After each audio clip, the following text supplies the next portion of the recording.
Andina kwea unotongwa. Andina kwea unotongwa. Andina kwea unotongwa. Anditongwe mazinza. Amazangu andina kwea unotongwa. Andina kwea unotongwa. Andina kwea unotongwa. Anditongwe Amazangu andina kwea unotongwa. Andina kwea unotongwa. Andina kwea unotongwa. Anditongwe nemazinza. Sekuru aganga vasina mota. Koini muzukuru ndapinda patiko. Nasi ndikuda kutaura nemwana wokumusha kwangu. Okay? Today I want to talk to someone from my background, as in from my countrywoman, my countrymen. So I know, I'm watched by people internationally, those who do not understand English, sorry, Shona, and all that. But today I need to talk to someone here. I need someone to understand something from a background. I need a child of God who comes from a background, who is maybe who is not as mature, maybe, who needs some help. Invite someone, please. Invite someone from somewhere, from a group, from a page. Invite someone. Please, I'm really sorry. I'm going to mix Shona and Chirungu. I'm going to mix it up because honestly, I need to talk to someone. I'm just going to give it a few minutes. Please invite someone. I know some people will be working, some people are doing other things, but they are going to watch this live streaming.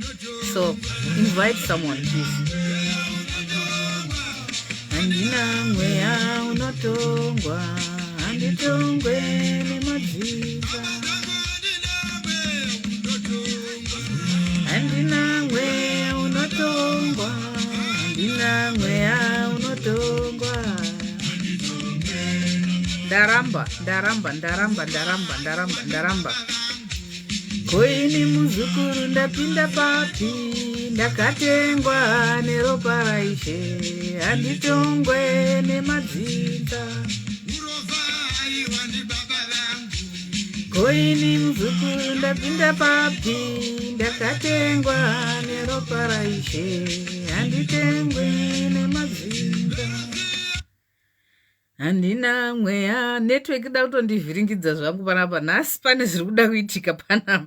Something needs to happen. Pane zviri kuda kutoitika panapa. Hatingabvi kutanga kwegore kusvika patiri panapa muna July munomu. Tatoo halfway through the year. Woramba ungori pawakatangira ipapo kuramba wachitenderera panzvimbo 1. Even my Israelites, when they were going from Egypt, going to the promised land, pane pawakasvika pakutenderera panonzi paMount Horeb. Vakaramba vachitenderera for a long time, until God himself said, enough is enough. Speaking through his servant, the sent servant that was being used of God that very moment, and said, you have gone round and round Mount Horeb for a long time. It's time for you to start to move. It's time for you to start to take your position. For you to take your possession, you need to be strategically positioned. You need to be strategically situated and located. It's time for you to move. Aungangorambi uri panzvimbo 1. It's declared illegal right now. And this we promised each other from beginning of the year kuti tichafamba tese tiri boka, tichafamba tese tiri chikwata, tichafamba tese tiri group. And I'm still sticking to that. You are not going to stay behind like that. Mwedzi unoyu watiri wa July unoyu, you are supposed to pull up your socks. Urukufanwa kufamba. Uri mwana waMwari wakatengwa neropa raJesu. History yako haina kana basa. Pane pandinomboplaya imwe song yemwana womutukudzi so anonzi Selma. Inonzi zvine basa rei.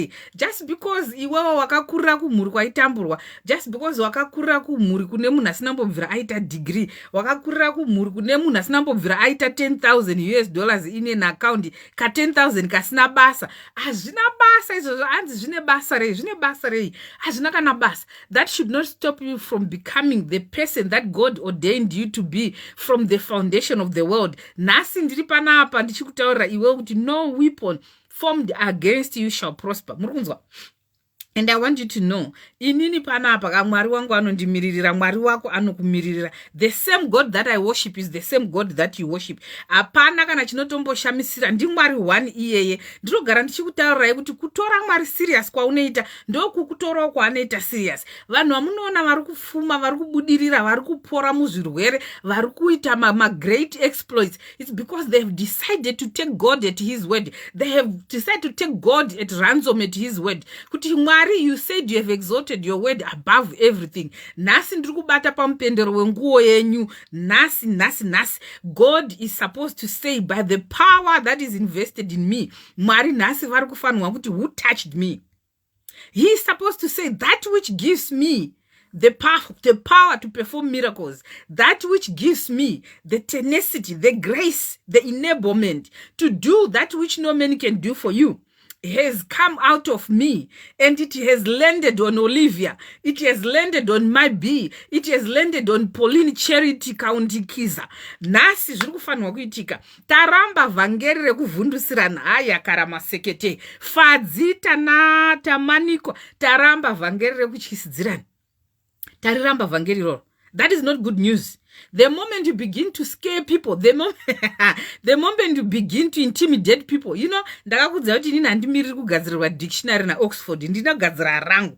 And to me, manipulation is when what you are saying is not going along what you are doing. My actions ako nezvauri kutaura zvaparadzana kudai, so worlds apart as far as the east is far away from the west. Ndo zvakuitika izvozvo. And tariramba vhangeri hatisi kutomborida kana. Munoziva, inini I do not want to challenge anyone. That's not in my capacity to do that. But when it comes to people who are diluting the word of God, who are behaving as if they are now becoming the actual God, yes, the word of God says ye are gods, and the gods that God says comes from the image of God that you have on you, which means the Spirit of God that you have inside of you. That is, if you have the Spirit of God inside of you. But usafunga kuti kana Bible richiti ye are gods, wakutozviti wewe you are equal with God. Even Jesus himself, when he was sent down here by God to do his will, he did not take the equal of him being equal to God, the Holy Spirit, Namari, as robbery, but he lowered himself. He humbled himself to the point of being at par with you, just because he had a purpose to accomplish. Akazvininipisa, akazvipinza kupfeka uniform yeflesh iyi, kupfeka uniform yemunhu, kuita munhu panyama, kuti iwewe neni tudzikinurwe. Nhasi uno wakusungwa futi nekuda kwekuparidzirwa gospel rinongopupuruswa nemhepo, from the east to the west, from the north to the south. Shoko raMwari rinoti he who is set free is free indeed. Unless wakadzikinurwa nen'anga, unless wakadzikinurwa nemunhu asiri munhu anonzi Jesu, kana uchiteedzera munhu. You know, there are different categories of people. Kuna anonzi followers of Jesus, then there are disciples of Jesus. Followers of Jesus ndevaya vanongotera pane munana chete, vasingazwi kuti Mwari anokwanisa kuwashandisa iwo kuperforma uchi munana iwoyo. Those are the followers, and those are the ones that I'm here for today. I need to educate you because you are troubled. I'm going to stir up the waters. Some people are not going to like what I'm going to say now because they want to manipulate you. They want to take advantage of you. They want to use you and abuse you to their financial gain. Ngavazvishandire nemaoko avo. Okay, kana wadecide kuti wapona nekuti Mwari washandisa munhu wake, kana wadecide kuti wapona because Mwari vaita zvinogara zvakadaro mupenyu hwako vachishandisa munhu waMwari, izvozvo unosarudza wega kuti uri kuda here kunotenda, because mukutenda mune mablessings anozoitwa wholeness. Remember when those 10 lepers were healed, vakadzokera kunoti Mwari wangu maita zvenyu. That one who turned around and went back to say maita henyu abva kumaprista kuya. The person akadzokera was made whole. Murunzwa? Made whole. There is a difference between being healed and being made whole. Kutenda kokakosha. The spirit of gratitude should be in you, but it should not be imposed in you. It should be coming in your spirit as you grow through revelation. You know? As you study the logos, Rema is going to be part of it. Hallelujah. Nasi ndiri kuda kusunungura mwe munhu panapa. Ndaneta nevanhu vanouya vachityisidzira vanhu panapa, vanhu vanozviti vanhu vaMwari vachiuya vachityisidzira vanhu panapa, ivo vasiri vanhu vaMwari. Kune vanhu vari kuuya kuzodya zvavapfupi nekureba pano, vari kuuya vakapfeka makushe ehwai mukati vari mapere. Hatisi kuda vhangeri rekuvhundusira panapa. hatisi kutomborida iroro. Nhasi ndoda kudzikinura. Unoziva pane kumwe kupa kunotonge kuchitokonzereswa naSatani, pane kupa kunobva kuna Jesu. Urunzwa, pane kupa kunobva kuna Mwari, kwekuti unopa because of the revelation, the understanding that you are getting from God. Kozeta mweya watsvina chaiwo wakutokuteerera kuti urambe uchingokusha mbeu pese pese isina painombozoteerwa kuti yakura here enda kupi. Zvakafanana nemunhu anotema muti, kuti unopinda musango rakazara miti uchindoda unotema huni. Nhasi watema muti uyu wasira panzira, mangwana watanga kutema muti uyu wasira panzira. Now you have to learn kuti ukatanga kutema muti, tema muti iwoyoyo. Kana zvichireva kuti zvichireva kuti muti iwoyo wakafuta stereki, unofanira kuziva kuti mukufuta kwemuti iyoyoyo ndo mukuwanda kwehuni dzichabva ipapo. Saka instead of kuti muti uyu hausi kudonha womhanya unotema kamwe kamuti apo neapo wakutokanganisa manje, because uchasiya miti iri hafu temwadi. Hatisi kutomboda izvozvo izvo. Focus on one thing. The seed that you planted, wakaifollowa here ukaona kuti kuenda nekupi, yakakura here, haina kudonhera parukangarebwe here. Usangoenda munhu anongopanika. Ndakabva neko kumhunga kunaipwa. Ndichaiti izvozvo. Handichaiti izvozvo. I work under the influence of the Holy Spirit. I work under the spirit of discernment. I work under the guidance and the direction of the Holy Spirit. Ndo zvaunofanirwa kuita iwewe. Paunobudisa mari yako muhomwe uchipa munhu, unofanirwa kuziva kuti mari yangu iri kuenda because Jesu atiita so, mweya mutsvene watiita so. Usapa munhu kuita kunge munhu ari kuenda kun'anga dzinoshandira. Panapa ndogara chiudza ini handishandiri munhu. All power belongs to God. I'm just being used as a vessel. And I said, yes, Lord. And I decided to take him at his word. I decided to take him serious. And therefore, he's using me to do great exploits. My testimonies, those who follow me, you see all the testimonies that come. My testimonies, akagara inbox kwangu. Pane one repa vanhu vakatestify. Come here and say kuti Gladys akanditera akati ndikuda mari, ndikuda chichi. Pano ndakambotera panapa ndichikumbira mari. No, I don't do that. Vangeri irikairi. Yes. Rinonzi ndere free, but rine zvinonge chida kubhadharo zvinoda kuitwa sei. Hazvifanirwi kuitwa take someone at ransom. Toziziva kuti mumabuildings amunonamatira imomomo munodiwa chii, mari yerent, munodiwa kubhadharwa marents, magets and everything else. Let people give under the influence and the direction of the Holy Spirit. Let people give to support the work of the ministry through revelation. Atidona anodzipa vanhu pauro kudai so. A lot of people vakuenga church, even vanovafundisi chaiwo vamwe vakuenga church because of the way yavari kuona vabereki vavo vachinyepera vanhu everywhere, vachiita zvinhu zvisina kana basa. Ini handidi izvozvo, and I rebuke that. Auyi pano uchindiitira zvemitsekenyera pana ende haundivhundusiri zvokumhanya. Shoko ngaripuwe vanhu free of charge. Munhu abatsirika ndiye achadzoka ega achiti mazvita henjehovha. Ndiye achadecide ega kuti ndodzokera ndichiti chii, ndodzokera ndakabata chii, ndoenda nechibage here kana kuti nzungu kana nyimo. Hatidi vanhu vanoita zvekuchaja vanhu pana. If you are a professional, do that. Inini I separate zvinhu izvozvo. Munoziva kuti nini, I come here, I teach, I preach, handicharge munhu, I pray for people. Ndinoisa paplatform pangu ndikunamatira vanhu. As a professional person, ndine basa rangu randinoita paside rekushandira mhuri yangu, risina chekuita neministry yangu iyi yandakapuwa naMwari, kuti ndidzikinure vakasungwa, ndivhure mapofu maziso, ndidaidzire gore rakanaka raMwari. Good news. Ndaneta nevanhu vane vachichidzira panapa. Musatyisidzirwa kwamuri ikokoko. Don't be intimidated. Don't be scared. Mwari wenyu akakusika nemufananidzo wake, akakuisai pasi peshedi yake under the influence of the Holy Spirit. His hand is resting upon you in a special way. He is brooding over you. Muri kunzwa here? Jesu. Atisi kutombo, ina handitombovhundusirwi nemunhu. Ndinoda kuverengerai mavhesi panapa kuti kana makutyisidzirwa, munoziva kuti ropafadzo rinouya uchityatya so.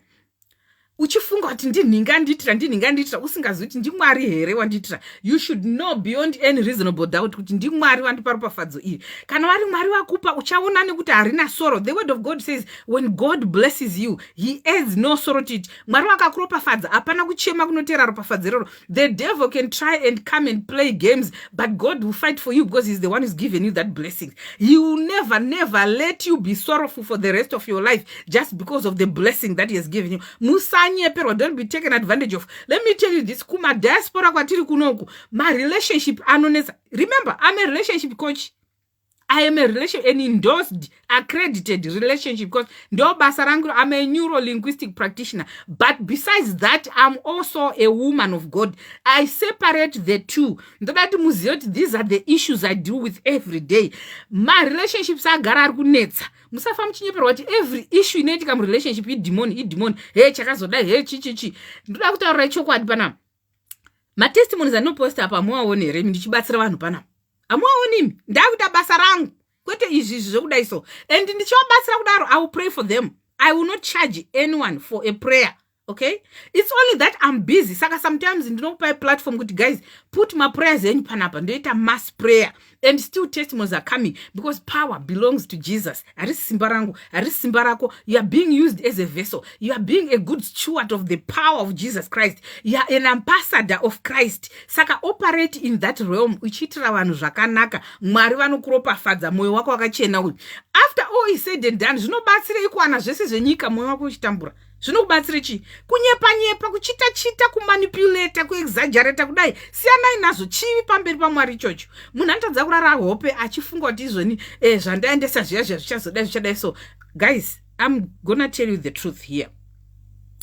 Mwarika, makanzwa shoko raMwari richitaura muna Matthew kuti izvoni kuchava nekugeda kwemene. Some are going to say, Lord, I performed miracles. I made the blind to see. I prophesied thunder. Hey, ndainhonga tsono. Munofanira kuziva mweya uri kumashure kwemunhu auri kutera. Anditika, the people that you are following, what spirit is leading them? It's not just about miracles, signs and wonders. Unofanira kunzwisisa through the inspiration of the Holy Spirit. Munhu wauri kutera kuti ari kutungamirwa naMwari here. Kuna mweya akawanda ari kutungamirira vanhu. There are true men of God and false men of God. Tagara tiri kuzviziva izvozvo. But iwewe wega nzvera uone kuti munhu wauri kutedzera uyu hausi follower of Jesus Christ here, or you are being just someone ari kutofollower, not even a follower of Jesus. Following that person, you're supposed to be a disciple of Jesus Christ. You're not supposed to be a follower of anyone or a follower of a human being or even a follower of Jesus. You're supposed to be a disciple. When you are a disciple, you endeavor to know God on an intimate level, on a one-to-one basis, on a personal basis. But a follower munhu anongotorwa nemhepo kudai. Nasi Jesu ari kuenda nekupi? Ari kusakubva, wamhanya kusakubva. Nasi Jesu ari kupi? Ari kudanga mvura, wamhanya kudanga. Indiri wasuka, saka ndopa maexamples ekwanoziva. Wamhanya. Nasi Jesu ari kupi ko? Ari kwamutasa, wamhanya kwamutasa. You are a follower. Hausi kudzidza. Uri kunakirwa nokuona zviri kuitika, but uchadzoka kumbaka iwewe. Unofanira kudzidza iwewe. You have to grow up spiritually. Mweya wako ngaukure kusvika pakuudza nyama yako zvekuita, kusvika pakuudza your soul, your spirit and your body what to do. Your spirit need to grow. Unofanira kugrowa kuti paunoziva kuti wakunamatawo unoziva kuti Mwari vanondinzwa wenini. Usaswera wakanyeperwa kuti hanzi chivi chawakaita chiya gore riya rakapera riya usati watendeuka. God has winged. The word of God says times of ignorance God has winged. Now you know. Usaswera uchitamba nyowani na Satan kurimindwa kuti waimbodai so waidai wobva watadza kuita zvauri kufanira kuita nhasi unowi. Shoko raMwari rinotaura you are now a new creation. You are a new creation, not an improved. If you forget anything else today, remember this one. You are not an improved creature. You are a new creation, brand new. All things have passed away. Saka nawo kumira pamberi paMwari usaramba ndiri mwana mudiki, ndiri munhu wemwoyo wakazodai, Mwari munoziva kuti nini ana zvanoziva. Hauna zvaunoziva because you do not want to start the word of God. Why is it you don't know anything? Ndosaka vari kubirwa Mwari, ndosaka vari kudyirwa Mwari, ndosaka vari kuti watake advantage of, ndosaka vari kumanipulatwa, ndosaka vari kutyisidzirwa uchibva watya. Am I talking to someone here? You need to grow spiritually. You cannot be intimidated as a child of God. You got to grow up. Usarambaruka spiritual Down syndrome. Usarambaruka spiritual dwarf. Grow up. Grow up. You have to face the devil square. The day you decided that I'm going to be born again, I'm going to become a child of God, battle lines were drawn already. What's new about that? I cannot stop birds from flying past my nest, my head, but I will stop them from building a nest pan up. Saka msanyeperwa, miedzo inouya, my challenges anouya, my trials anouya, my tribulations anouya. But let me teach you what the word of God says. I'm going to read a scripture with you. Let me go to my Bible. Am I helping someone here? Am I helping someone here. Taneta nevhangeri rekukwatiswa. Isa hatichakwata isu. Panongo baba wako hapana pachida zviti prophet. Pameno kama kapeji kawe kakako. Hanzi ndiri muprofita. Handi challenge we hechichi vanhu kuti zi. Evhangeri rerudziro rero. What kind of a gospel is that? How can you call that good news? How can you call that great headings? And challenge one challenge vanda phone and ndikati sai number dzenyapa. Who are you? Gladys. Well from where? Akatry kuda kundipaka prophecy panapa zvina kushanda panapa. Hey, I see you blah blah ndikati kwari kutaura ndiko. I see you doing this and ndikati andizvizizi so. Munozara kuti vanhu vari kubvuma nyaya dzavasingazivi nenyaya yekutya panapa. People are scared kani. Munhu anobvuma. Hey, wakambogara kwakati yes man of God kutya kwega kukwatiswa ndakamudza ndikati shasha. Inini kwaari kutaura ndikuzivi anambobvira ndaendako zvauri kutaura zvandizvizivi izvozvo ndati ndoda kutaura newe iwewe isa nhamba dzako ndifone ndinzwikwe nevanhu ndichicontributa zvandoda kucontributa ndikati koinda kukwatisa vanhu mukoma muri kuchisa vanhu pakuita sei. How are we family? We are supposed to be family by the pure blood of Jesus Christ. We are supposed to support each other. We are supposed to be each other's keeper. We are supposed to love. Chimbomira henyu korona ngaipere iyi ndiri kuuya kwauri ikokoko ndiri kusiya waraiti wewe ndiri kuuya ikoko. Enough is enough. Your life needs to change. You need to face a different direction. You got to know the truth of what the word of God says about you, about your future. Okay? Atisi kudaona anoramba uchingovhundisirwa panapa uchingomhanya hither and thither. No. When the devil is attacking your relationship, unofanira kugara pasi wozvibvunza kuti inini ndakacontributa chii? What have I done to cause this situation to be where it is? Chii chandakaita? What mistakes have I done? Unosora uchinzanzi inazvi kutaura zvakawanda panapa. Handisi kuda kutaura zvakawanda because I'm not that kind of a person. Anouya pano kuzoataka vanhu. Ini ndinouya kuzotaura vhangeri riri undiluted. Vhangeri riri virgin. Mazvinzwa? Ndora ndinoinga panapa. Rega ndikubatsire. Let me help you. Take someone panapa. Kune munhu anofanira kunzwa zvandiri kutaura izvi. Havasi vanhu vakawanda vari kuuya pano vachitaura zvandiri kutaura izvi. Kune munhu ari kufanirwa kunzwa shoko iri. Munhu ari kufanirwa kudzikinurwa nhasi nekuda kweshoko iri. Kune ari kufanirwa kusimuka nhasi nekuda kweshoko iri. Nyatsokufunga mbeu dzako dzawaikanda kwese kwese usinganodzisakuriri usingadziteereri kuona kuti dziri kufamba sei. Uri papi nhasi? You are not even grounded. You are not planted. Uri papi nhasi? I learned one thing. Inini zvamunondiona pana musoro uyu. Do you know there is something called transference of spirits? Maspirit akasiyana siyana. Muri kunzwa here? Chimhandara cheshoko taura zvako sibove. Ya. Ndora tutara pana. Ndakadzidza, ndaimbokwatawo, ndaimbotyawo, ndaimbovhundukawo, ndaimbodiniko. Pakanzi kuri kuevangelist so and so from somewhere haikona ndaienda nchita kuti unai Jehovah unai Mwari vakasandidoma kana kundidoma vakasandisimudza kana kundisimudza Mwari vaneni. Muri kunzwa here? God is with me. As long as my personal relationship with God is just that good, as long as my intimate relationship with God is good, andikwati chunhu. Mazvinzwa? Haundikwatisi. Azviti ndoziva Jesu wandinonamata. Jesu anogara mandiri iyi temberi kaya uri kuona iyi.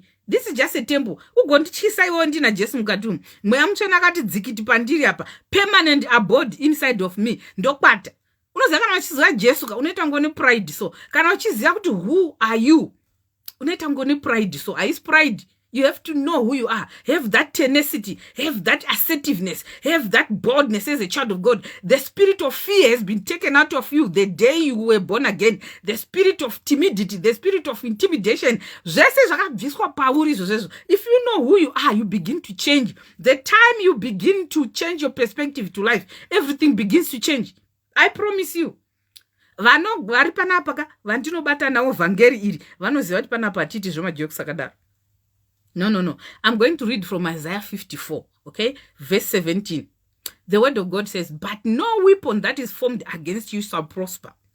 And every tongue that shall rise against you in judgment, you and me shall sure to be in the wrong.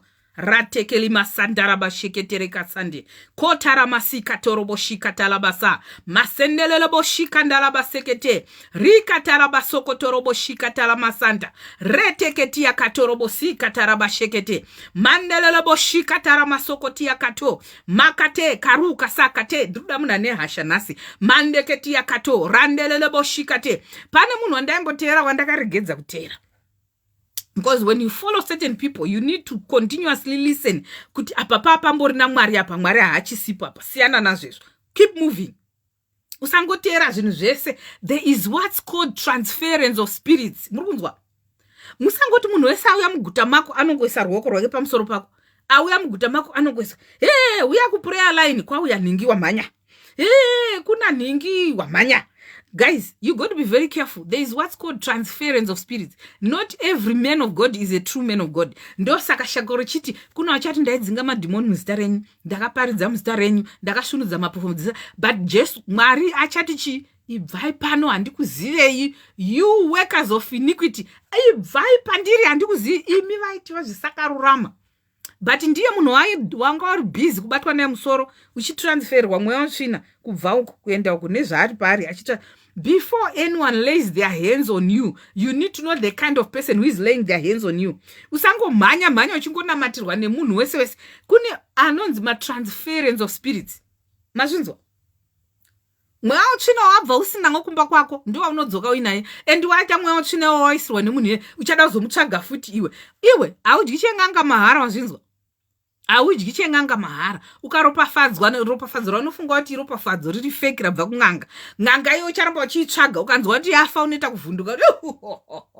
Kune zvari kukwata izvozvo vari kunzwa kuti ningi akafa, ningi ari kurwarisa. Munhu waMwari akanzi azodai adai. So vimba naJehovha Mwari wako. Vanhu vanoshanduka, vanhu vanofa, vanhu vanochinja. Mwari variko. He is the same yesterday, today and forever, from generation to generation. Yes, God sent people to bless you. Mwari vanototuma vanhu kukuropafadza, whether ishamwari, whether munhu waMwari, whether ishamwari kana kuti ameno ikokoko. But chandoda kuti uzive ndechekuti ziva kuti munhu iye ari kushandiswa naMwari. Simba harizi rake ari kushandiswa naMwari.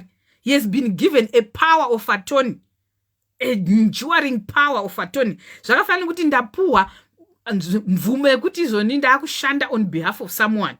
Saka ndakurepresenta munhu iye. There's power in representation. I'm the power of attorney for Jesus Christ here on earth.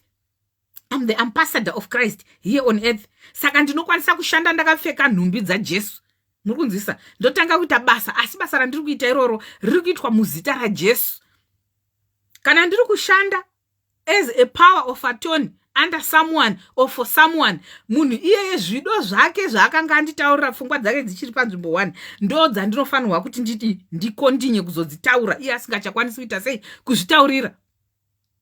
Munhu akandita power of attorney right now akazorwara nepfungwa kana kuti akaita dementia, zvaakanyora pasi musi wandakasaina kuti ndaa power of attorney wemunhu uyu, ndikasazvitaura saizvozvo zvakataura, imanipulation. I'm taking advantage of someone who is now mentally unstable, who is now psychotic. Hazvina kunaka.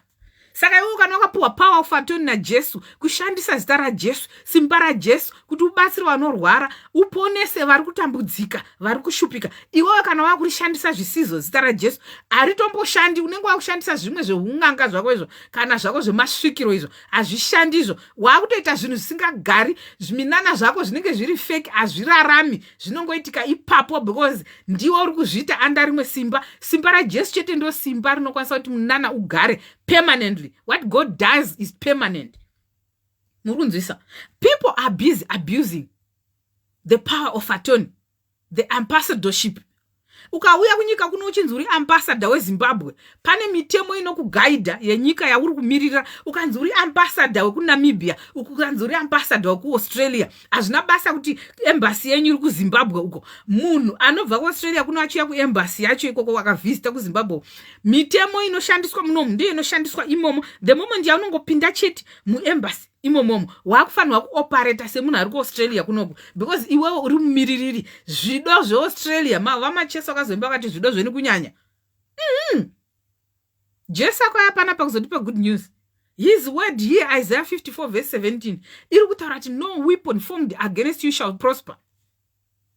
Hazvina basa kuti weapon yacho ndeyerudzi yakaita sei, as long as it's a weapon formed against you, as long as it's a weapon fashioned against your marriage, against your health, against your business, against your children, against your whatever it is not going to prosper. Point number 1. There are 2 things there that you need to take care of. As long as it's a weapon formed against you, God has taken care of it already. Now, let me move a step further. It says here,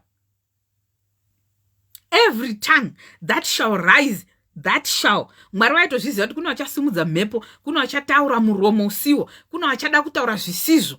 Shall kureva kuti zvichaitika zvinhu izvozvo. When those things happen, usavhunduka. Undizwa here mwana waMwari, child of God, when those things come, don't be scared, because ndakuda kuzokudza solution manje. Usapanika, usavhunduka, usakwatiswa. Usakwatiswa zvekudaro. Dzikama, ndati dzikama, because ndakuda kukudza kuti chii chinoitika. Every tongue that shall rise against you, chinzwa manje zvanofanira kuita. Every tongue that shall rise against you in judgment, you shall show to be in the wrong. You shall condemn. Ndakanzwa munhu achiparidza kuti hanzi every tongue that is raised against you. Munhu andaitonyaso kutotiwa uyiwo munhu anoziva zvaro. Honestly, the day she said that kuti every tongue that is raised against you in judgment, God shall condemn. Where does the word of God say God shall condemn? God is only protecting you on every weapon. But if it is a tongue, kuna vanhu vanosimudza mhepo kuti nhingi here uchaita rombe chete, kana kuti anokuti Mwari ngakuitire zvakanaka ari pahasha. Turn that case into a blessing, and it is going to work in your favor. Speak. Mwari chaichaiye kuti asike nyika nedenga nepasi nekuzara kwayo nezvirimo. He used his mouth. He spoke a word. He spoke a word. You are a creative being. Create your own seasons. Create your own environment. Create your own wealth. Create your own peace. Create your own joy. Create your own progress. Use your mouth to speak and condemn every tongue. Iwewe, you have a work to do. I don't care who is trying to raise a tongue against me right now in judgment. I condemn it. I condemn it right now. Iwewe dzidza kukondema. Chese chataurwa, whether ari kutaura akafuratira kumabvazuva kana kumadokero, whether akabata hari kana poto, whether akasimudza mureza, whether it is an altar, whether it is a ritual, whether ari kutaura akashama. Let me tell you this. Ndakupa example panapa. Anazoseka ka? Handina kuyazoseka. Muri kuona munhu akagara panapa. Ndakakurira munhamo isingaiti. But I decided that my background shall not affect my future and my now.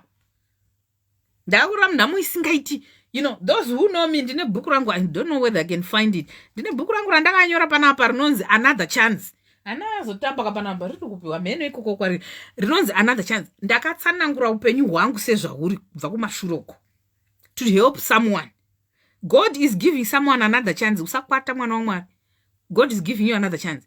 Now, ndoda kukuudza kuti pandakakurira, pandakakurira inini, neighbor wangu yanga iri ng'anga yemakoko. Hey, ndati neighbor. Vamunoti wepa next door. Ndakakurira kumusha, kumatsonyonyo, kubohera uko. Neighbor wedu yanga iri ng'anga yemakoko. But isi stati na Jesu chikakarara. Tichisidzirwe zvekumhanya mufesi. Tangati na Jesu nditinaye and hatisi Jesu iwoyu. Yanga iri ng'anga yemakoko, but tati na Jesu chikakarara. Jesu gona. Ya. Jesu overdue. Mwari vanoita zvinopfurira zvinogara zvakadaro. Ndiye Mwari wandinonamata. Ndiye Mwari wandicharamba ndichinamata. Ndiye Mwari wandainamata. And God is going to expose every evil. God is going to reveal every wickedness. Iri muupenyu hwako. Ng'anga iyoyi handinyari kuya kuzotaura pano pascreen panapa. Imhenyu ng'anga iyoyi. Haina kufa. Imhenyu. Whatever they were doing them are rituals. Avo vachimhanya vakashama vachita sei. Isu taideclare kuti paya depend panapa. Apaiti rumbisire nyera iyoyo. Tina Jehovah chikakarara. Panapa apa pane moto. Tinodaidzira moto unofuta kudai owe moto, liquid fire of the Holy Ghost, a hedge of fire to protect our family, to protect our homestead. Ng'anga yakaita mistake one day, kana mbudzi chadzo dzaiziva kuti pano Mwari panapa. Now ndakudzidzisa kuti unoziva sekuti Mwari vari kutaura kana kuti ndi Satan. Inini kukurira kumusha kwakandibatsira stereki, because it's very practical, it's very real. Zvinhu zvandino experience inini. Kana chinzi makwai angu anonzwa inzwi rangu neBhaibheri. Makwai angu anonzwa inzwi rangu. Iwewe neni apafanira kunge pane confusion. Ndakadzidza chinhu 1, ndatokura ndaroorwawo ndane mhuri yangu. Zvinhu zvimwe zvinongorondiratidza. Inini vanhu vanenge vachiona zvinhu zvichipfuura. Ini Mwari ndine chitona uwepo hwaMwari. Mwari vachindiratidza zvinhu ndichitofamba ndakadaro. Pane one day ndakagara pamba. Kamwana kasisi wangu kanogara kumba kwedu ikokoko. kakakwira padandara rinonzi dandara mheno indiri wasu vamwe usinganzwi zvandiri kutaura mheno dandara it's like a high thing chamunoisa mashanga nechi kuti muzopa mombe kana kwakupisa kusisina zvekudya nechichi. He went up there, right? Akati ndakudaidza mombe nemakwai nembudzi takaseka but inini God got me there that moment. He began to give me a revelation.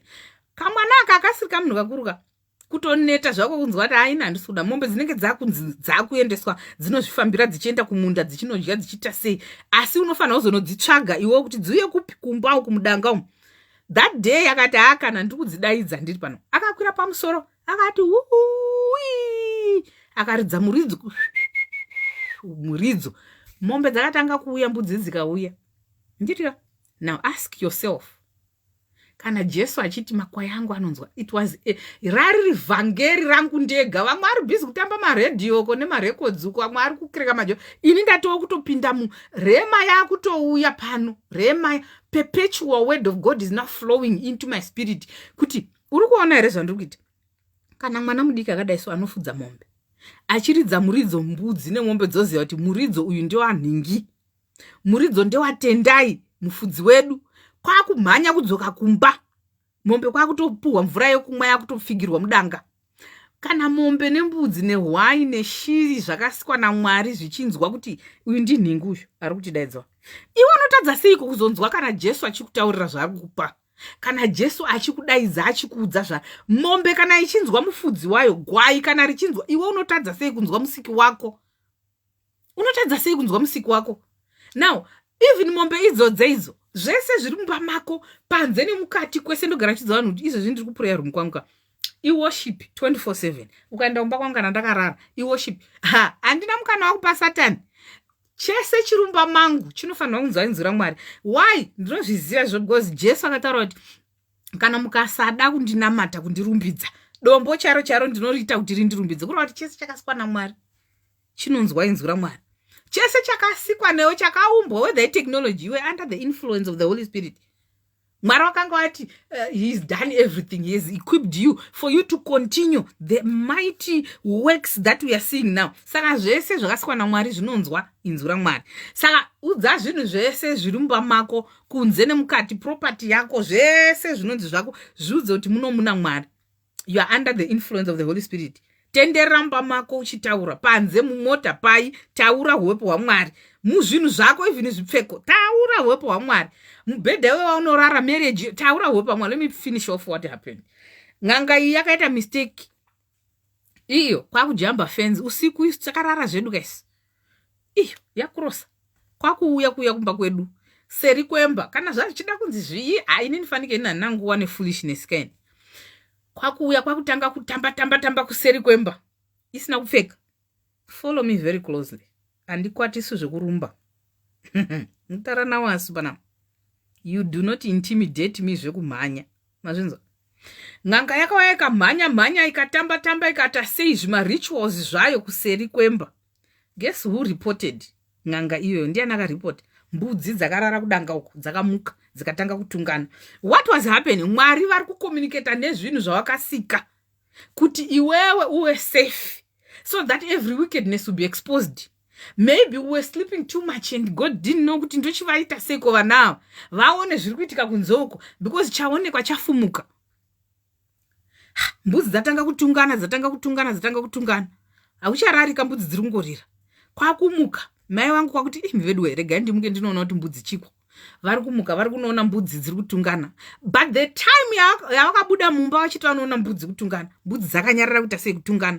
Hei yakaramasika taraba shekete ye imi vachibva vati pakudzoka paya, by the guidance and the influence of the Holy Spirit, she turned around kwakuona ng'anga iri busy kutamba isina kupfeka. Neighbor murume womunhu ane vana 7 ane pamba pekuti vanhu vari kusiya dzimba dzavo kwavanogara, people are traveling kuya nemabhazi. Fanike mazuva akatanga HIV AIDS aya vanhu vakadyirwa mari. Takatarisa daiso pane ibhebe pamba uyo vanhu vaikwira mabhazi vachiya vachirima munda make, vasina mari vauya vachizorikichira kurima munda make, ndo price yacho ndo kubhadhara because yari busy ka.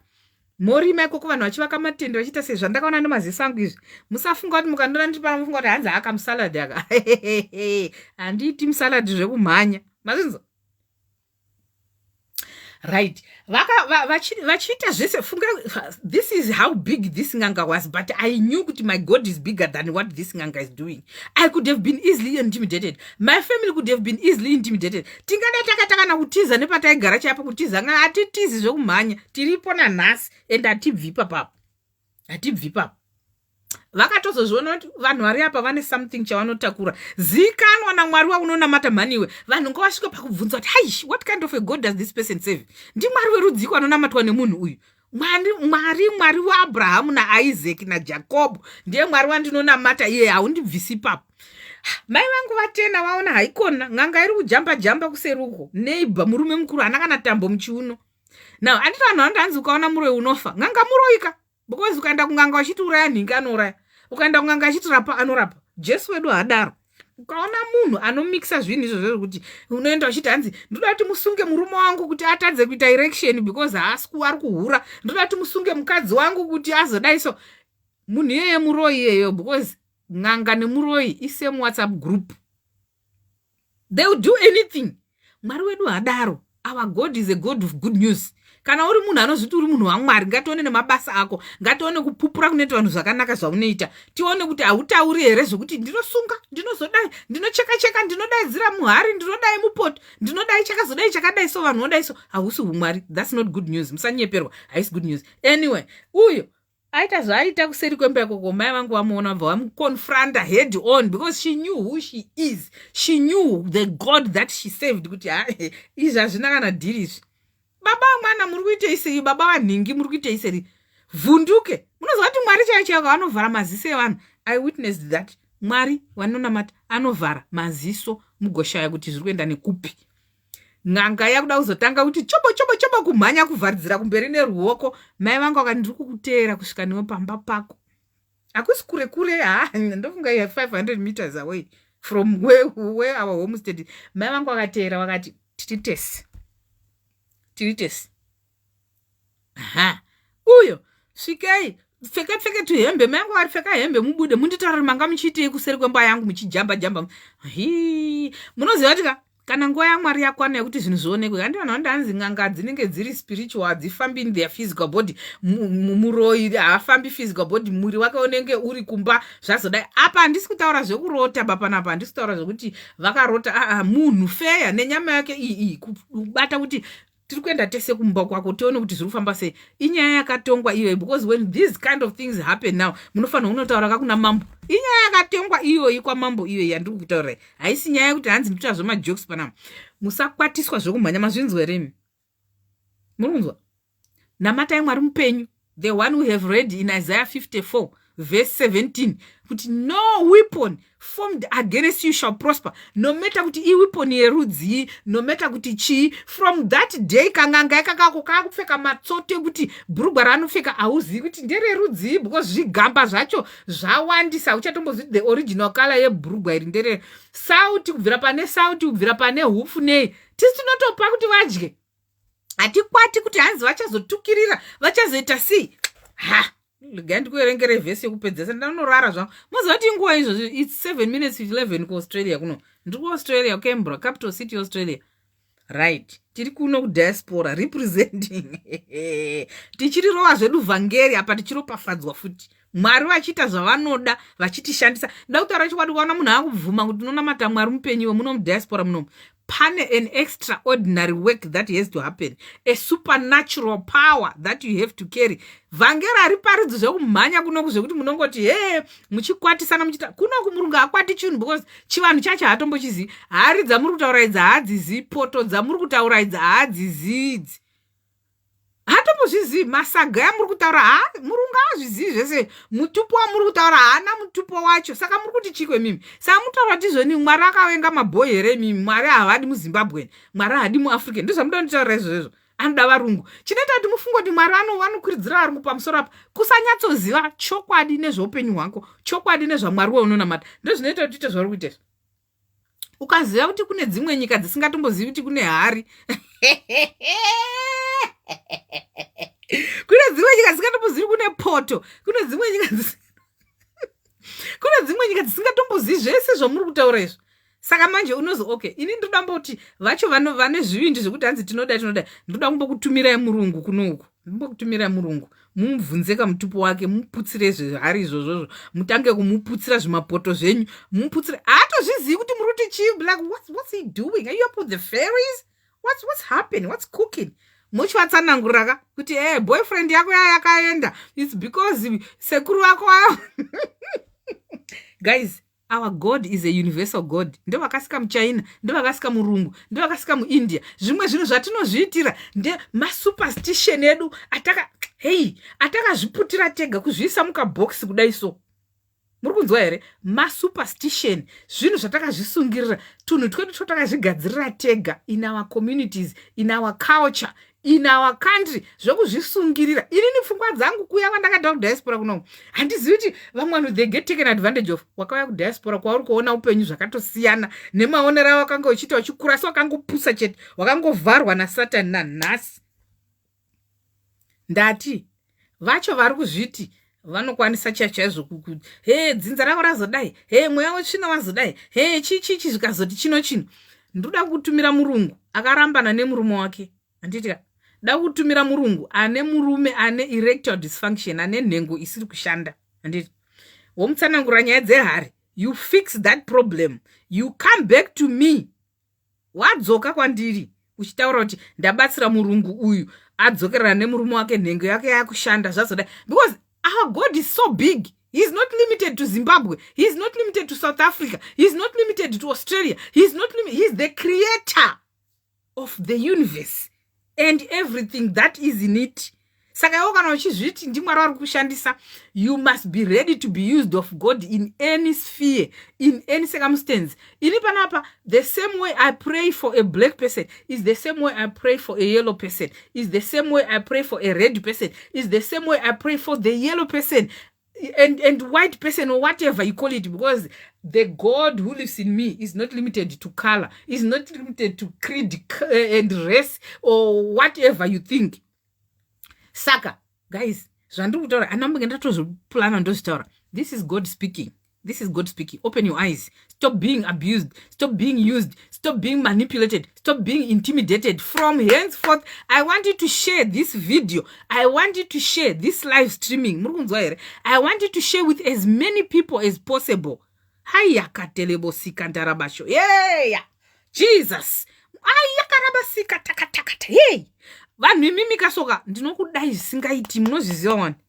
Vanhu vanonditeera imimi ndinokudai singaiti, and I will endeavor to tell you the truth about the word of God.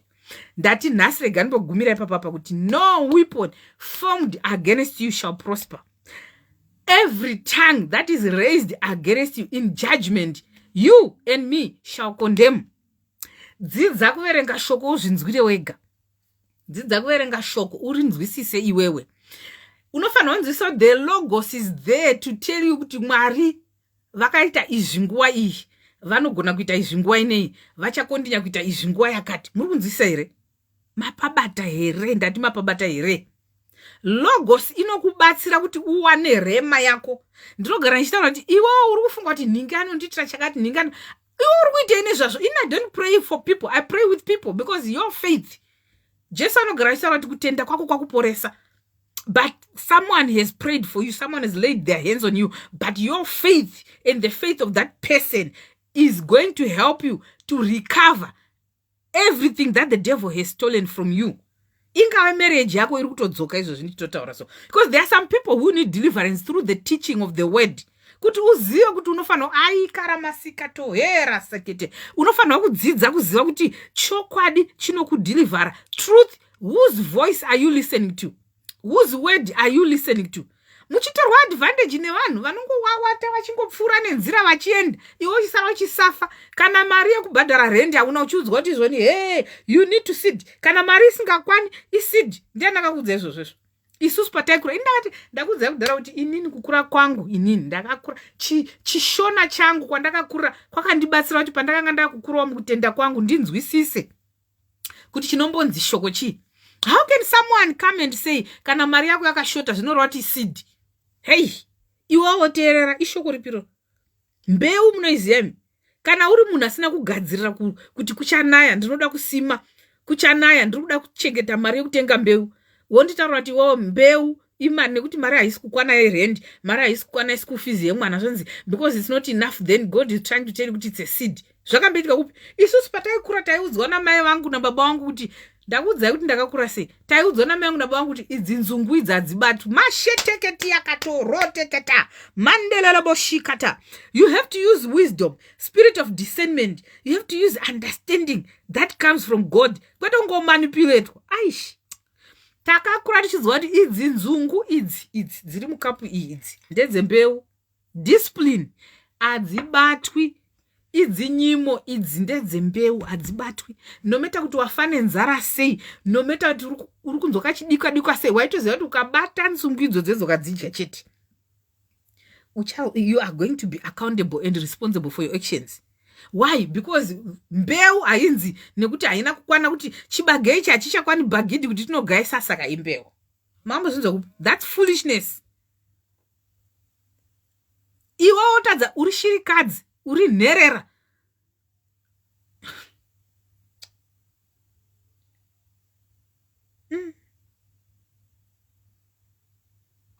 Uri shirikadzi uri nherera, washanda uri muchechi inonzi ndeyaJesu. Church inofanira kunge ichibatira pakatanga church painzi no one lacked anything because vanhu vaibatsirana, no one lacked anything. Shirikadzi dzaichengetwa, nherera dzaichengetwa, even shoko rangu vanotaura achemedza nherera dzichamuranga. Anditi shirikadzi youya yotaura kuti mufundisi mari yangu haisi kukwana yefees, ndakwanisa kureza $90, fees yemwana i100, onzi kanda mubasket imbeu because haisi kukwana. It's a seed. Aish, akaterebo. Namwari kakuchava nekugeda-geda kwemwana, ndiri kutaura komeno, ndiri kutaurirai.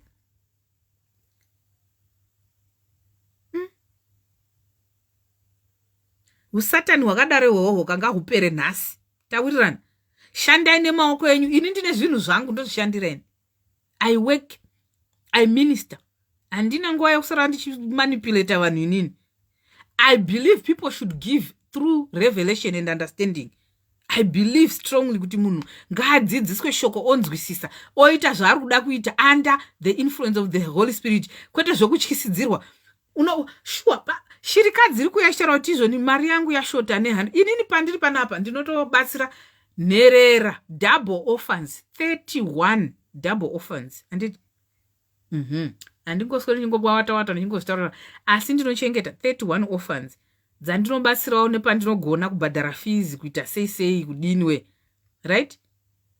Ndo zvinotaurwa neshoko raMwari. Yes, varombo vachagara vari kuti chavasiya variko, but do the best you can. Charitable work is godly. You do unopamu. Shoko rinotaura kuti even vari wicked they help each other, vachipanana vachiita sei. Saka unowana sei mumaropafadzo. Kana ukapa munhu asina zvaanokudzorera, unoziva munamato wake hauperi. Even paanenge asisina anenge achingoti Mwari we chengetawo Gladys kuAustralia ikoko, kuitira kuti paanowana ndirangarirewo nevana vangu. Mwari ndimakambomutuma paya akauya akapa mwana wangu fees, akandipa chekudya, akandipa chekumwa. Rambai muchimuchengeta. Makore ako achawanda, utano hwako huchawanda, nguva yako yokuswera uchitambudzika hapana, ucharamba uchiwana kuti ukwanise kuramba uchibatsira. Murunzisa. Shirikadzi ino yakwauri woitorera $90 yainayo. Are you not supposed to top up? Andiri kufanirwa kuwedzera. Saka nakuti kana isingakwani seed, what sort of gospel is that? Uri kufanirwa kuti Mwari wakuitirei zvakanaka, makatokwanisa kureza $90. Rambai muchishanda nemaoko enyu. Tichataura nekomiti ye-welfare muchechi kuti muchiwedzerwa $10 yakushota pafees yemwana, tokwanisa kutengera mwana magroceries. Oita sei? Oendawo kuchikoro, mwana owanawo kudzidza kwakakwana, avanewo future kana. Kune nherera dziri kukondemwa, kune nherera dziri kutukwa, kune nherera dziri kuchema asi dzinoenda kuchechi. Mai vavo vachitaura kuti mari yasara yakuti nditenge hupfu iyi, mufundisi wakandidzidzisa kuti kana isingakwani iseed. Ai, that pains me guys. Zvondirwadza. Zvinondirwadza. It's not nice. It's not nice. Let's have a heart. Even chaiwo mahedheni chaiwo vanodana naMwari.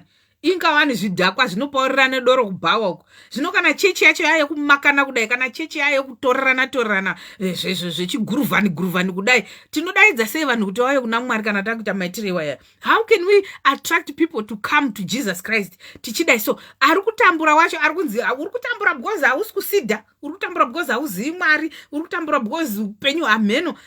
Pani pekuti mumusapoti, munamata naye, mumubatsirawo. Excuse me, osimukawo, you are condemning, you are judging.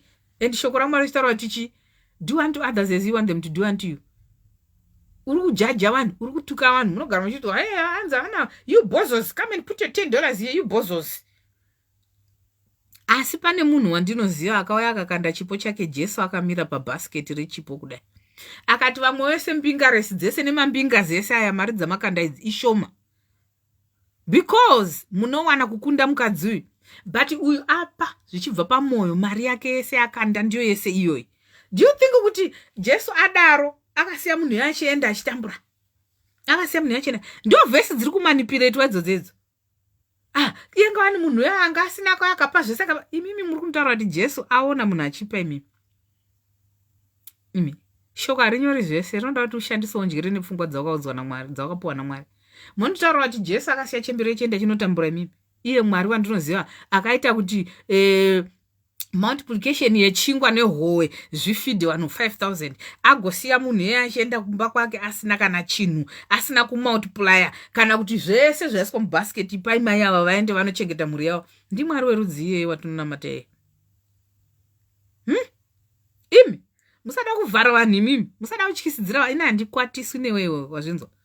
Handikwatisi newe wherever you are watching me from, kana uri munhu waMwari unozviti munhu waMwari uchinyepera murume kana mukadzi, whether you are a prophetess, prophet, whether you are an evangelist, a teacher or what uchita basa rekunyepa ipapa kuchinja mashoko, uchichinja mavhesi, uchishandisa vanhu. It's not nice. Let the Holy Spirit guide you. Let the love of Jesus that is shed abroad in our hearts bring a testimony of the goodness of the Lord in the land of the living. Ngatinzwirane itsitsi. Let's have compassion for each other. Nyaya mari yashupa masangano. Vanhu vachadi kunamata nekuda kwenyaya idzi. Yes, tinozviziva kuti munoda kuchengeta vafundisi, munoda kuchengeta, ina handi kuchengetwa nemunhu, mazvinzo handidi. Don't worry about me. I don't want that. I work for my own life, my own hands. Chashanda inini. Ndichiri paridza futi vhangeri. I'm a marketplace apostle. Chiri dambura futi kubasa nekumba kwache ikoko nemucommunity. Handidi mari yako ini. Gara nayo ko undoshandira.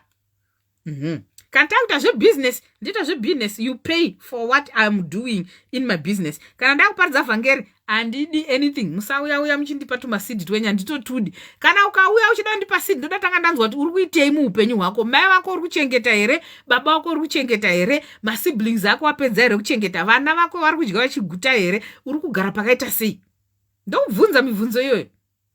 Kana vabereki vako vakashaya, wacho hauri kuti ndio vasara vari vabereki vako, uri kuchengeta here? Usandiwira uchiya zvokumhanya pane maropafadza ndisinga. I teach even my kids, my nieces, my nephews, kuti there is a blessing that I cannot go give you as a woman of God. Ndine blessing yandinokupa semunhu waMwari. Ndine blessing yaunofanirwa kudzokera uko kunopuhwa namai vako nababa vako uko. Kana shoko richiti kudza baba namai, harinambotaura kuti kudza nababa namai kana vasingaroyi, kana kuti vachiba, kana kuti vachidya mubhini. Kudza baba namai. Kana kusvika pauri apa, vakudze, vade, vacha drag them from the environment of hatred to the environment of love. Vadonze kudai so. Zvino izvozvo zvemari zviri kuparadzanisa. Ndati I'm a relationship coach, I'm a neuro linguistic practitioner, I'm a senior manager registered nurse, I'm also a pastor, I'm an author, I'm a philanthropist, whatever you call it. I do all those things. But chandoda kuti uzive ndechekuti inyasha dzese dzodzi kuitira vabereki zvakanaka kunoita ndiropafadzwe, kuitira vamwene vangu zvakanaka. Zvinizvo zvindinozviona zvese I'm witnessing these things pandinoita relationship coaching, individual coaching, life coaching, teenage coaching, maconferences, maseminars andinoita. Ndiri kuuya kunyika kwauri ikoko. Ndiri kuuya. Ndiri kutouya chete. Tichaonana zvedu. And kana ndiri kuuya papo ndoda kuona kuti uri kuita sei kubasa kwako, mabasa ako emaoko akamira sei, business rako uri kuita sei. Tonamata, we stretch forth our hands on you, we stretch forth our hands on your business. Hapana zvekuti hanzi ndichazombokuti business rako anara kudai, uya undidai. If there's anything that you would want to contribute, ndinotokuudza uchiri kuenda kucharity ukoko kunochengeta nherera idzodzo nechirikadzidzo. Ndo zvandingatoita izvozvo. Kudya mari yako iwo hana time yacho. Muri kuona maoko aya? Amuri kuona? Upenyu hwangu hwese anambobvira ndakwereta munhu marini pana apa pandakagara. Andina kana pane munhu anoti ndakakweretwa mari naGladys type up. Ndinoshanda. Okay? I work for my own well-being, for my family. Ndichizoita surplus iyoyo yekuti ndinokwanisa kubatsirawo maorphans iwaya ava neshirikadzi nei.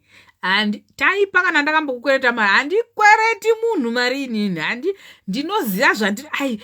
Those who are attending, because musi wa 7 na 8 July ndine business seminar yandiri kuticha. And handisi kupa maparera kunguruwe, ndichabatsira munhu. Ari kuziva kuti akaregister ndichakubatsira. Ari kuziva kuti akatenga tiketi rako ndichakubatsira. And you know kuti matiketi wamuri kutenga ya mari iri kuenda kunochengeta nherera idzodzo. You know that. And ndoda kukudzidzisa kuti uzive kuti maoko anoshanda. Ndoda kuti kudzidzisa uzive kuti zvatiri kuita zvinoonekwa, zvinobatika, zvine kwazviri kuenda. Handina nguva yekuya panapa ndichibhega munhu. Chipo chandinacho ndo chandinoshandisa kubatsira vanhu nekubatsira nherera zvichienda. Andiwi pano ndichikumbira kuti account number iyo kutaipa kuti plant a seed. You will never see that on my page. Ukaona munhu ane page rine zita rangu riri kunzi plant a seed, kurumidza kundiudza. What seed? Handidi seed yako.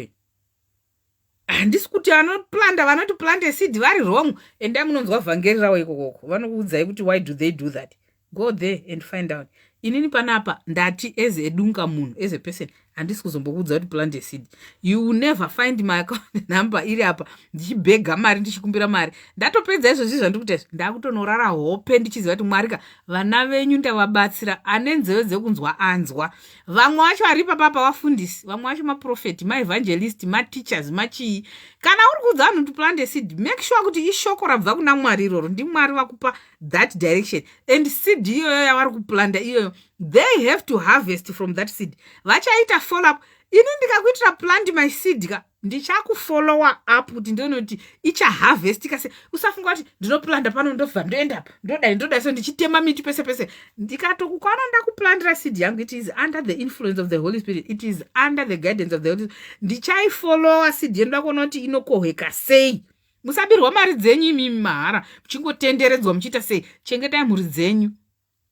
Chipo kuchechi ipai, be grateful to God. Tendai uchiziva kuti muchechi mandiri munodiwa rendi, mune vafundisi vanoda kudya nekumwawo nekudini ikokoko. Kwaunoenda kuchechi ikokoko ndiwo akasaridza chechi yaunoda. Hausi kuenda ikoko because vabereka vako vakudza kuti enda ikoko. Go there because God has given you that direction. Itai zvenyu zveikokoko, but ndoda kudza kuti zvese zvaunofanira kuita bvunza Mwari kuti Mwari muri kuti chine zvandiri kuita. Munoda ndiite sei? Munoda ndisvike papi? Gwarara munoda nditore nderipi? Be someone who is guided by the Holy Spirit. Be someone who is directed by the Holy Spirit. Usangopupurutswa nemhepo kunyara kuti mai nhingi vasimuka vaenda unopa mari rega ndisimukewo. Atidaro. We don't do that. This is spiritual. We are not carnal Christians here. We are spiritual Christians. Those who are carnal Christians ndio vane spirit of fear vanotya kuti mai nhingi vasimuka ndikasasimukawo zvinozofamba sei. Ini handiti izvozvo.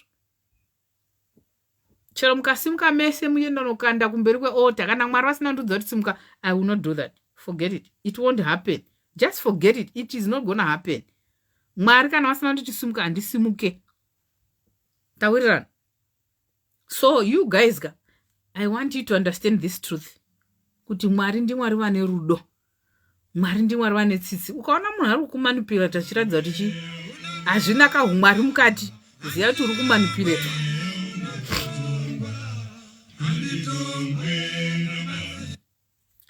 Handina mweya unotongwa, handina mweya unotongwa. Ndakuda kunamatira munhu bana. I want to pray. Be ready to receive. We are going to be praying here. pane vanhu vaisa maprayer request avo ndaona. We are going to pray. Handina mweya unoto usazonyeperwa kuti baba vako vakanga vachidai so newo uchadaiwo, sekuru vako vaidai so newo uchadai so. Wakatengwa neropa raJesu. A hedge of fire is surrounding you. Liquid fire of the Holy Ghost is surrounding you. You are surrounded by innumerable angels. That's what the word of God says in Hebrews 12. You are surrounded by innumerable angels that are ministering to your needs. Chaunongoda kuziva chetu kuti Mwari unonamata akaita sei. Woziva kuti ndinochema nedirection ripi. Chinombonzi kunamata chi. Chinonzi kunzwa inzwi raMwari chi. Chinonzi kuremovwa spirit of fear chi. Chinonzi to be set free chi. Ndozvanofanira kuziva izvozvo. Once you know that truth, you are set free and you are free indeed. Hakuna munhu anokwanisa kukubunyikidza. Hey, hakuna anokutyisa iwewe. Handina mweya unotongwa, handina mweya unotongwa.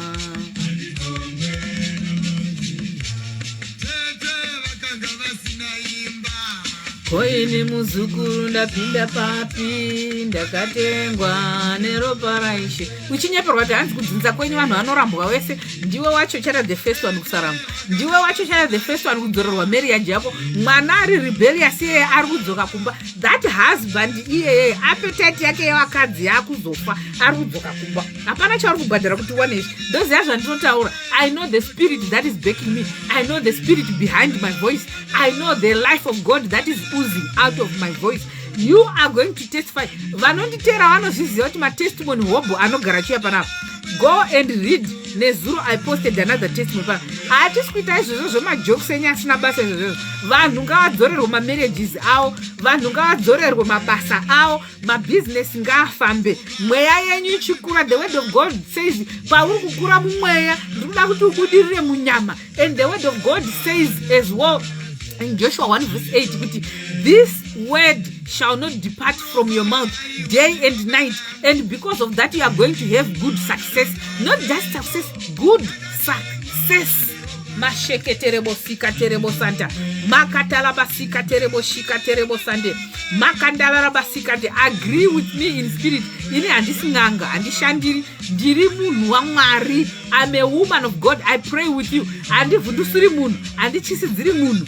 And andinyari kuti mimwe minamato yandakanamata nevanhu yakapindurwa. Imwe ichiri kubasketwa iri kugadzirwa naMwari. Imwe yakatopindurwa kudhara. Imwe iri kuramba ichienderera yakadaro. Handinyari kukuudza izvozvo kuti inini munhu wese wandakanamatira akapora here kana kuti handisi Mwari kanyini. Inini am being used as a vessel. Mwari wakapindura ndinotofarawo ndotorumbidzawo zita rake asi andishandisa inini. Kana akasapindura handina chandinomboita hold against anyone and I will not stop. Ndaipa one example umwe musi panapa kuti inini as a medical person pane vanhu vanova vachirwarisa ndovapa mishonga ndovaitira zvese asi still havasi kudzoka kumba. They are going to pass on. It's not in my capacity. Handibati mweya wemunhu inini. Handisi Mwari. Nguva yemunhu kana yakwana, God will do whatever he does. Asi inini ndinongoramba ndichiita zvakanaka zvandinoziva. Ndinoramba ndichinamata, ndinoramba ndichingopa munhu mapiritsi ake kana ndiri kuchipatara uko. Ndinoramba ndichiita zvese in my capacity. Hapana chinoto usambofunga kuti hanzi ndinombomiswa nazvo izvozvo. I will not stop. Sekusamira kwandinoita ndiri kuchipatara handina kuresigna kainini nekuti hanzi kune vakafa kuchipatara uko. Handina kurengedza kupa vanhu mapiritsi wayo kuchipatara because kune vakafa nezuva. Ndicharamba ndichipa mapiritsi iwayo. And I will not stop praying with you because nhingi zvake hazvina kuita. Handisi Mwari kaini. Mwari wakapindura. Fair enough. We thank God. We worship him. We glorify him. Simba harisi rangu. I'm a power of attorney. I'm the ambassador of Christ. I'm a steward of the word of God. I will not stop helping people. I will not stop praying for people. Hazviiti izvozvo. Bvumirana neni chete iwewe. Even gesture yarunzi haana kunyanya kuita minana kunzvimbo yakakurira because that familiar spirit ukaibvisa iyoyo mweya wangu kuti haya handigladisi. Ukabvisa mweya wangu ndijairira iwewe ukaziva kuti right now ndakapfeka nguo yeufundisi ukateerera zvandiri kutaura and we agree unoreceiva mamiracles ako apa. Matestimonies anotouya. Ini chanongoda kunzwa uchitestify chetu kuti zvaita. Handina chandinoda after that. Mweya wako iwewe upenyu hwako hautongu nemadzinza iwewe. Wakatengwa neropa raIshe iwewe. Zvekare zvapfuura. Zvinhu zvese zvazvitsva. Yes, miyedzo inouya, matrials and tribulations, matests anouya, but Mwari vanokurwira. Vhura muromo wako and condemn. Every voice, every tongue, condemn it. Every weapon shall not prosper. mashanderebo sikatararabasikatelebo shikate rotokotorobo shikatarabasikatarabasetete renda katerebo shikatarabasikatarabasoo makatarabaseketerebo shindararabasakate rikatarabaseketerebo shiandararabasakate mondarabasekatarabasikata. I pray, Father, in the mighty name of Jesus, the Son of the living God, the God that I worship, the God of Abraham, Isaac, and Jacob, the God who is alive, the God who changes not from time to time, from eternity to eternity, from generation to generation. Thou art God. We magnify you, Jehovah Rapha, Jehovah Nisi, Jehovah Jireh, Jehovah El Shaddai, Jehovah Tsidkenu. We praise your name right now. We worship you, God. Touch someone's life right now. Those who are sick, oh Lord, vari kurwara vari mumabhiriji, vari mumagoronga, vari kushaya chekudya vari mumagoronga, mastreet kids, mastreet fathers, vari kutambura vari mudzimba, vari kuabhizwa nevarume nekuti havana kwekuenda, nherera dzakafirwa nana baba namai, vari kushaya chehuviri, vari kushaya chekubata. I pray for doors to open. You doors of iron, swing open wide. Let the people of God go free. I pray under the influence of the Holy Spirit right now. Those who are threatened, those who are under the attack of the devil, those who are manipulated by the works of the enemy, every snare, every trap, every attack of the devil, I come against you right now. I activate the broomstick of destruction to destroy every spirit that is distorting your marriage, that is disturbing your children, that is disturbing your businesses, that is disturbing your family, in the mighty name of Jesus. I am strategically positioning you to receive your possessions. Your lives have fallen in the good places. You are marked for success. You have tested positive to success. I want you to distance yourself, social distance yourself from those who are pulling you down. Social distance yourself from those who are negatively talking against you, from those who are just tolerating you and not appreciating you. Right now,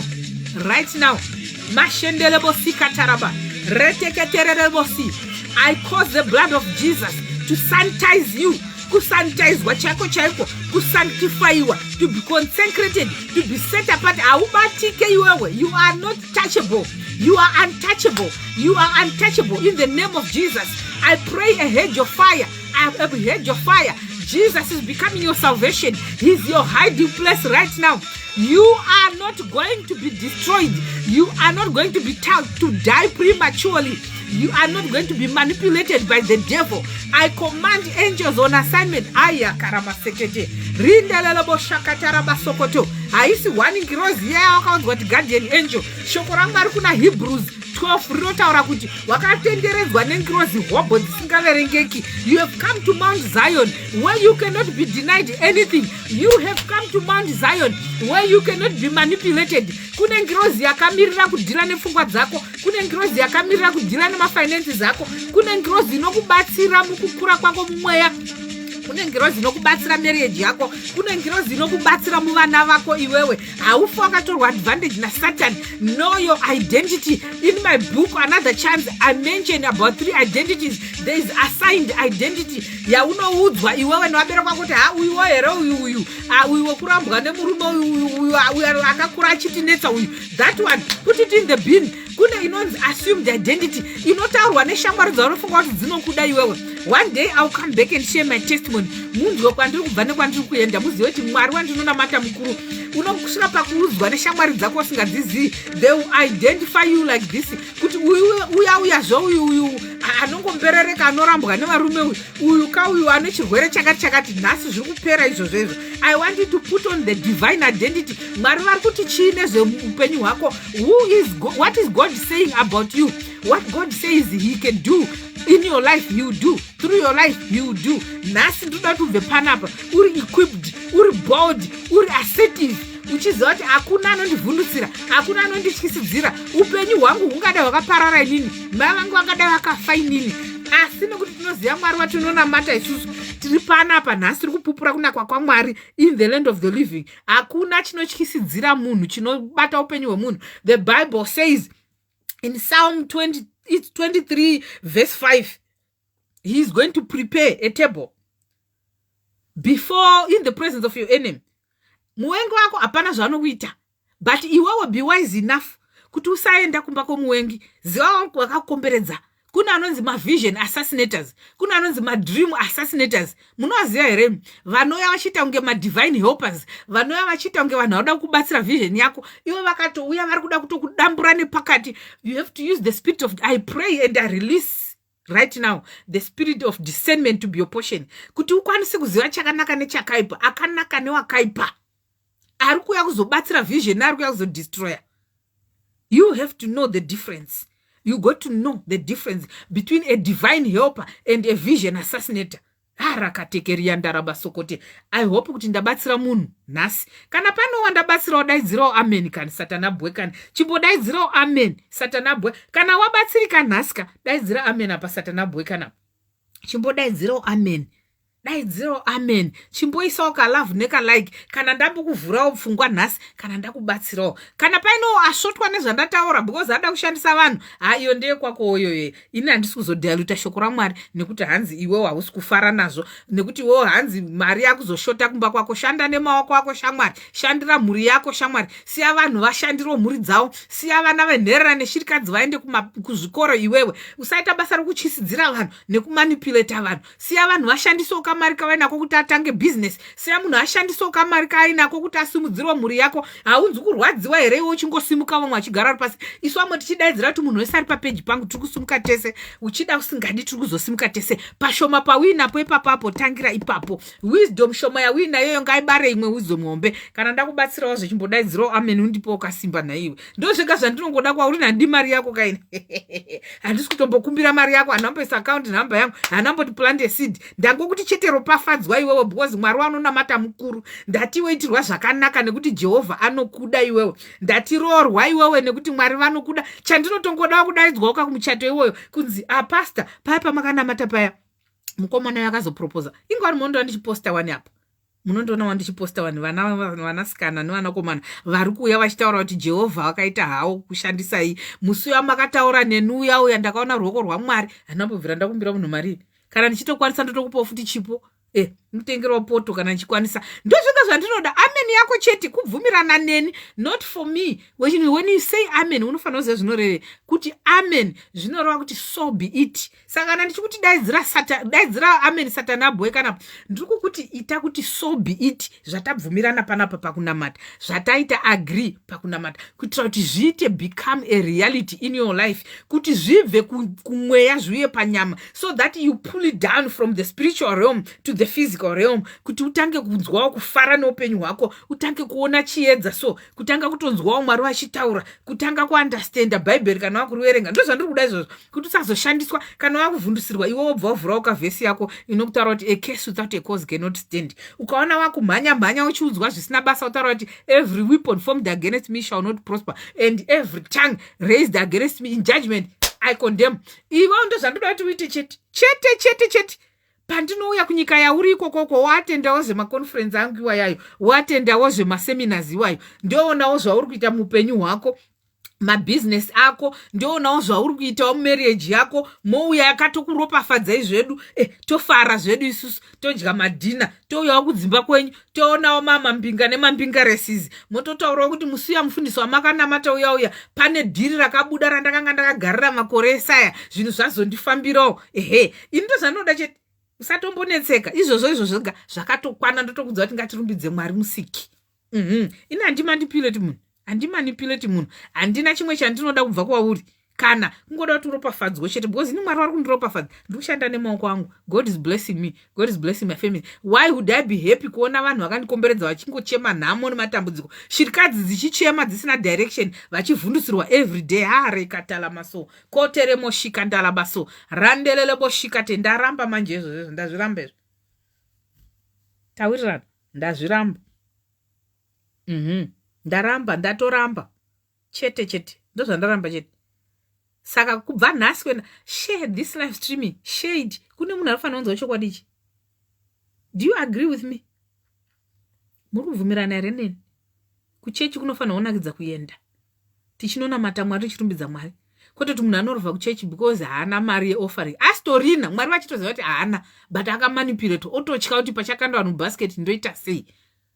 and yet kuenda yako kwachinofidwa shoko raMwari achifidwa the right message kana kuna Mwari mupenyu ikoko ndokutotanga kuwana kwake, ndokutanga kukura kwake, ndokutanga kugadzirika kwake, asi akutoita backslider nenyaya yekutotya kuti maiwe zvino zvandinoenda ndakapfeka maslippers kana vakutanga kuparidza vhangeri rekutukirira riya handina kuti kuparidza vanhu kuti vabudirire kwakaipa, asi kutuka hakuna kunaka. Haungatukika munhu achangotangawo uri kumutukire. Why are you yelling at that person? Why are you shouting at them? Why are you humiliating them? Why are you embarrassing them? Avana kusikwa here nomufananidzo waMwari. Iwo pawakatangira ingwani nini pana pomuri kuona pandayo pana. Asi ndakaruka madhoiri namai vangu kuti chiumba hari kutengesa madhoiri majuice heti idzodzidzi tichidziruka kuti tione pekutangira ka. Nditi tione pekutangira. Saka iwo chinokufungisa asi zvinhasu kandoona ndichiri papo here. Aiwa handichatori papo. Mai vangu vanouya kutoramba kuuya kuno kudiaspora kuramba wega kuya kose. Vari kune izvozvi musuno pandakaita live stream ndakati uya murese shamwari dzangu dzepa Facebook akati more vazukuru. Ndozvatondaka. Chengeta wabereki wako unoda kundipa mari yako wabereki wako vadya here. Wabereki wako chengeta iwe. Masisters ako vari kuenda rochikoro vaningina kwaro vana vako vari kudzidza kuzvikoro zvakaita sei unoda kuzondipa mari unondiziva iwe. Unondiziva here. Kana yawanda uchida kundiblessa ndiblesse but handidi munhu anozondiblessa panapa. Iwo hama dzako dziri kutambura. Iwo wacho uri kutotambura. Chimbosimuka first uri kumhanye zvakangofanana nemunhu anoti akaroorwa nhasi achingoti tabva kumuhani munhu mumba make maakatondomba ndiri kuroja muninginawo murume hanzvadzi yemurume sekuru tete vanhu vese ndo pavakuuya amboti iyi topic yeumwe musi handi munoziva ndine peji rangu rinonzi dating and marriage tips coach Gladys, right? Mukarijoina irorero itopic imwe yeumwe musi yandichada kukubatsirai futi iyoyo. I want to help you kuti muzive kuti vedweka vanhu vari kutambura, vanhu vari kufa nenhamo nenzara, vanhu havasi kusimuka nenyaya idzodzi dzatiri. Wangoroorwa nhasi vanhu vakutoungana kumba kwako, vanhu vakutoita sei vakadai. Ndozvandiri kutaura. Iwe uda kuya nemari yako kwandiri unofanira kutanga wandudza uri kuita basa rei, une business ripi, mhuri yako iri sei, vabereki vako vari sei, iwewe wacho uri sei. Usati wambofunga zvoda kundipa mari yako iyoyo. Kana wakwanisa kupindura mibvunzo iyoyo and you are insisting, ukandiropafadza mari yangu inenge ichienda kupunherera dziya 31 orphans dzanochengeta. Handide kuidya chako kudai so, handidi, because I look after myself. I look after myself. Look after yourself. Do things that will make you happy kuti unamate Mwari uchifara. Enda kuchechi kuna Jehovah kwete kwakumbori na Jehovah. Kuna Mwari nhasi ndokwaunofanira kungochienda. Usaramba uchienda kuno kwaunoona kuti hakusina Mwari rubbish nekuda kwenyadzi. Usadya uroyi nekunyara. Tsvaga Jehovah achawanika. Dana kwaari achiri pedyo. You must work while it is day. When night time comes, no one is going to be working.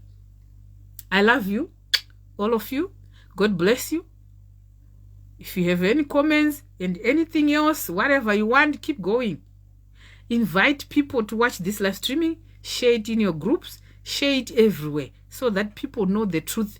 People need to be set free. The only thing that can set people free is information, is impartation, is equipping. Zvandiri kuita izvozvi munoziva kuti pane panotaurwa nebhaibheri kuti weeping may endure for a night but joy comes in the morning.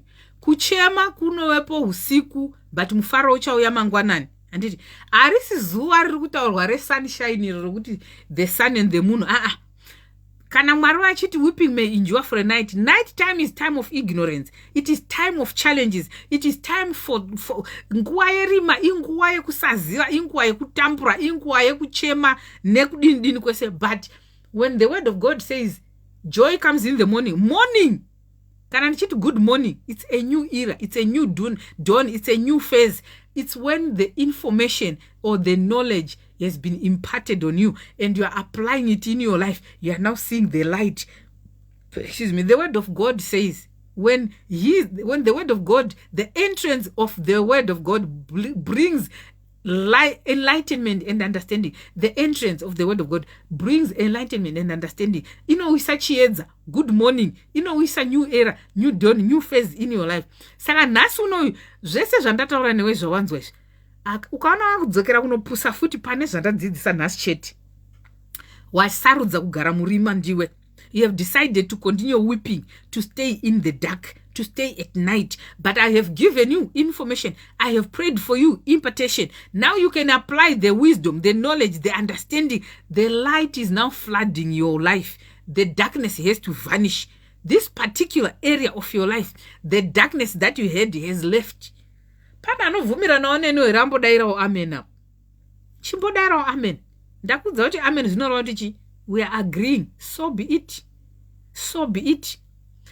That weeping, that time of darkness, that time of night, where you were manipulated, abused, taken advantage of, used, is gone. The entrance of God's word from tonight's sermon has brought enlightenment and understanding. Now you are going to apply it. Kana wakukwatiswa zviya unomira sekutsima sokuti time of ignorance God has winged. Not now, my sister, my brother. Zvavakandivhundusira zviya uchinditisidzira zviya kudhara shoko risati rauya ndandichiri murima. Now chiedza chauya. Good morning, my sister. Good morning, my brother. Auchandivhundusiri area iyi. Saka rambai muchiteera. Ticharamba tichipana chiedza munzvimbo area dzakasiyana-siyana eupenyu. Ticharamba tichipana chiedza in different facets of life. Continue to invite your friends. Tag your friends to this page, to this live streaming. Yandaita hii. Share, and share. So be it, Amy. God bless you. I love you. I'll leave you. Let me go to sleep. I love you guys. Take care.